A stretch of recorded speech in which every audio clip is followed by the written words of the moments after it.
Жаны саудың дені сау. Денсаулық байлықтан қымбат. Бірақ өкінішке қарай көп адамдар осыны түсінгенімен аса назар аудармай жатады. Мүмкін денсаулықтың қадірін ауырғанда білесің деген ой осындайда айтылған болар. Біздің бақытымыздың 10-9-ы денсаулығымызға байланысты. Бүгінгі өзін-өзі тану пәні осы бір баға жетпес құндылықтың қадір қасиетін түсіндіруге арналды. Бүгінгі сабағымызды мен жұмбақты жазумен бастағым келіп отырмын. Дайынбыз ба? Қадірін білген жарандар байлық осы деседі. Денсаулық! Дұрыс айтасыздар. Ондай болса бүгінгі біздің сабағымыз денсаулық, өмір негізі деп аталады. Өзін таныған, өмірдің мәнін, бақыттың кілтін түсінген бала денсаулықтың да қадірін біледі. Бұл ретте, яғни баланың жаны мен денінің саулығын сақтауда өзін-өзі тану пәнінің тигізер септігі зор. Денсаулық өмірдің қызығын көруге керек. Тәбетті ашу үшін керек. Денсаулық шаттану, ойнауға керек. Жұмыс ішу керек. Алдымызға қойған мақсатымызға жетуге керек. Өйткені денсаулық бар жерде барлығы да болады. Денсаулықсыз біз ештеңе істей алмаймыз. Өйткені ол денсаулық бізді көмектеседі әр затты істеуге. Біз тамақ ішпей, зиянды тағамдансақ, әлсіреп қаламыз. Бұл жерде пайдалы заттар жоқ. Бүгінгі тақырыбымыз денсаулық өмір негізі деп аталады. Неге өмірдің негізі деп атайды? Денсаулық арқылы біз қойған мақсатына жетеміз. Дұрыс айтасың, мақсатына жетесің, арманына жетесің. Дұрыс айтасыңдар балалар. Мама, тамақ ішем. Балам, ас дайын, барып жуынып кел. Мама, мен кеше жуынадым ғой. Балам, барып жуынып кел. Мама, мен кеше жуынғанмын. Балам, егер жуынсаң, денің сау болады. Мама, менің денім сау. Балам, Асантай, егер сен денің сау болса, онда сен ешқашан ауруларға шалдықпайсың. Менің денім сау, бәрі жақсы. Егер сен үстіп жүре берсең, онда сен таңертең тұрып шынығып жүрсең, онда сен сымбатты жігіт боласың. Жарайды, мама, енді мен таңертең ерте тұрып шынығатын боламын. Асан енді күнде шынығып жуынатын болды.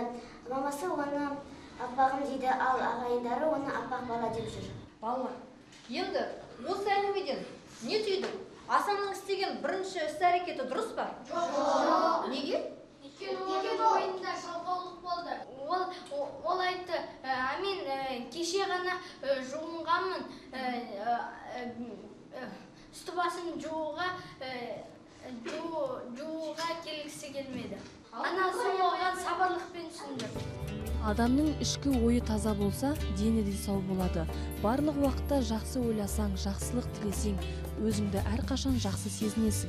Сондықтан адам тәнінің, денесінің амандығы үшін емес, жанының сау болу үшін әрекет жасау керек. Ал денсаулықты сақтау үшін оның достарымен таныс болу керек екен.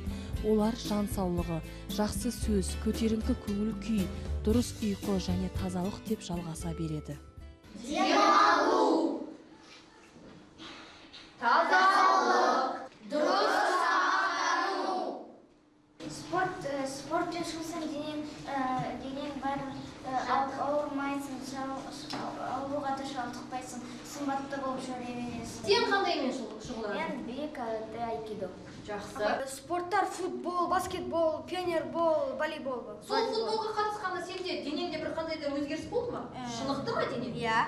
Өстің, иә? Ол көмектеседі. Тағы Адел? Мен тенниске барам. Тенниске барамыз. Оны жақсы білеміз. Тағы? Мен үлкен тенниспен шұғылданамын. Өте керемет. Сен немен айналысасың? Жүзумен айналысам. Жақсы. Денсаулықпен қатар не жүреді балалар?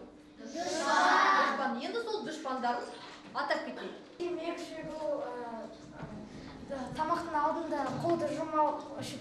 Дұрыс айтасың. Ең бірінші денсаулықтың кепілі ол ерте тұру екен. Не үшін? Ерте тұрсақ, біз сау боламыз. Жақсы. Тағы Алдияр? Қазақта мынандай мақал бар ғой, жалқаудың күні өтпейді. Мысалы біз төсекте жата берсек, біздің күніміз өтпей қалады. Адам денесінің жетілуі оның денсаулығы. егер денің сау болса, онда оны сақтамақ керек.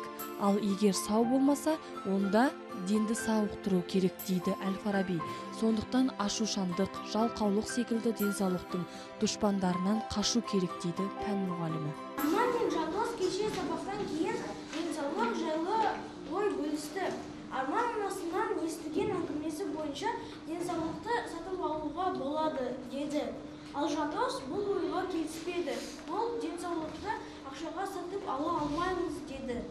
Жақсы. Яғни, Жандостың айтқан ойы дұрыс па? Жоқ. Біз денсаулықты ақшаға сатып ала алмаймыз. Өйткені адамның денсаулығы өзіне маңызды. Мен өзін-өз тану пәнінен өзімді өзім тани білемін. Қоршаған ортаны таза ұстауды үйрендім бүгінгі сабақ бойынша. Бүгінгі өзін-өз тану сабағы маған тазалық сақтау, қоршаған ортаны қадірлей білу керек, барлығына адал болу керек, тағы да көптеген заттарды үйрендім. Өзін-өзін тану пәні бізге басқа адамдарға көмектесуді, кішкентай балаларды қорғауға және қоршаған ортаны қорғауға және оны ластамауға итермелейді. Өзін-өз тану сабағы негізі балаларды адамгершілікке, мейірімділікке, қоршаған ортаны құрметтеуге, қамқорлық жасауға тәрбиелейді, бағыттайды. Осы пәннің енгізгеннен бастап балалар бір-біріне деген достық қарым-қатынастары нығая түсті деп есептеймін. Балалар бір-бірін жақын түсіне бастады, тани бастады.